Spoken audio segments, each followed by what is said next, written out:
Welcome to Penrose Learning, where we make understanding easy. You start by switching the Beat Solo 3 to passive wired mode. Plug the supplied 3.5 mm cable into the headphones first, then into the DualShock 4 controller. Make sure the controller is powered on and paired to the Ps4. Once done, go to Settings right arrow Devices so the Ps4 recognizes the controller audio jack. Do this now because Ps4 Bluetooth audio pairing for generic headphones is blocked. Wired connection is the only reliable method. Next, adjust Ps4 sound settings so audio routes through the controller jack.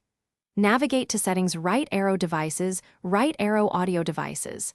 Choose Headset connected to controller and set output to headphones, all audio. Make sure input device is the controller if you want voice chat.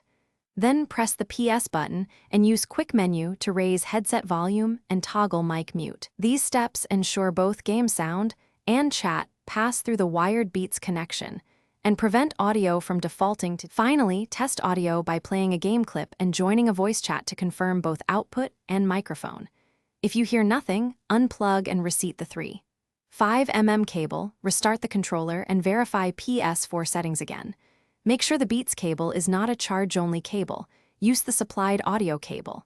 If issues persist, try a different 3.5 mm cable or test the controller jack with another headset. One key troubleshooting tip: swap cables first. A bad cable is the most common cause. Thanks for watching. If this was helpful, leave a like and consider subscribing. See you next time.